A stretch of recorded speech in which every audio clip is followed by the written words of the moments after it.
Salam sejahtera dalam kasih Tuhan. Seorang diakon di Kolom beberapa waktu yang lalu berkata demikian. Pendeta, saya heran dengan penetua saya. Kemudian saya bertanya dengan penasaran. Maksudnya? Dan dia akan menjawab. Rekan pelayan saya ini mengunjungi anggota jemaat Kolom untuk meminta agar ia tidak dipilih lagi menjadi majelis jemaat. Bahkan sambil bergurau, ia menyatakan akan menjual ternak sapinya untuk membayar jemaat agar tidak memilihnya. Dia akan kemudian mengatakan kepada saya dalam candaan, bagaimana kalau Tuhan sudah tidak lagi memilih dia selama-lamanya? Saudara-saudara, cerita ini setidaknya memberi dua gambaran tentang panggilan tugas pelayanan itu dari sekian pandangan dalam melayani. Yang pertama, tidak siap atau tidak bersedia untuk melayani. Dan yang kedua, siap untuk melayani jika memang dipilih. Dan memang tidak mudah untuk menjadi seorang pelayan, apa terlebih berhadapan dengan beragam karakter orang yang dilayani. Tetapi setidaknya motivasi pelayanan itu nanti yang memberi hasil dalam melayani. Ada beragam motivasi ketika seorang terlibat di dalam pelayanan. Di antaranya, seorang pelayan merasa ia disegani dalam acara-acara gerejawi.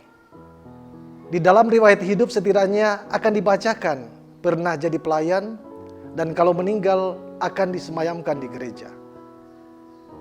Terpaksa karena kolom atau persekutuan tidak atau belum ada kader. Melayani adalah panggilan Tuhan. Kalau kita mendalami apapun motivasi pelayanan itu, tak lepas dari kesiapan hati untuk menerima dan menjalankan pelayanan itu.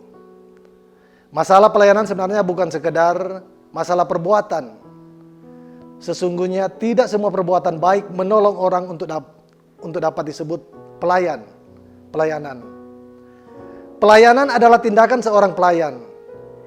Ini berarti hanya tindakan yang dilakukan dengan sikap seorang pelayan yang bisa disebut pelayanan. Kalau saya membantu seseorang agar orang itu tunduk kepada saya, itu bukan pelayanan. Sebab sikap seorang pelayan tidak begitu. Sikap itu adalah seorang majikan. Saudara-saudara, bagaimanakah sikap seorang pelayan itu? Seorang pelayan selalu peka terhadap apa yang terjadi dengan tempat pelayanannya. Kita akan memperhatikan setiap gejala yang tampak di sekitar kehidupan kita, peka terhadap ketidakberesan yang terjadi di sekitar kita. Bagaimana kita bergumul dengan yang berduka, melawat mereka yang sakit dan berbagai hal yang lain. Selanjutnya, pelayan harus selalu memelihara komunikasi dengan Tuhan.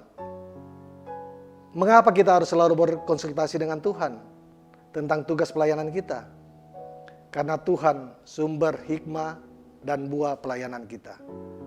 Kita perlu bergumul dengan Allah tentang segala niat pelayanan kita dan memahami firman Tuhan sampai batas mana tindakan pelayanan kita masih mampu membawa kebaikan. Para pelayan perlu senantiasa bercermin kepada Kristus yang sudah menunjukkan dirinya sebagai pelayan sejati yang mengosongkan dirinya.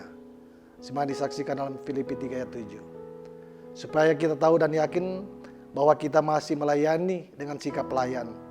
Melayani dengan hati sebagaimana yang diteladankan Yesus. Saudaraku yang dikasihi dan mengasihi Yesus.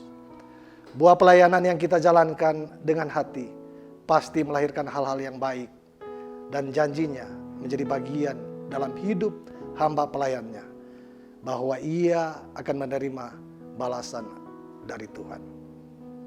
Tuhan kiranya menolong kita agar buah pelayanan bisa menghadirkan berkat bagi kita, tapi juga bagi mereka yang kita layani.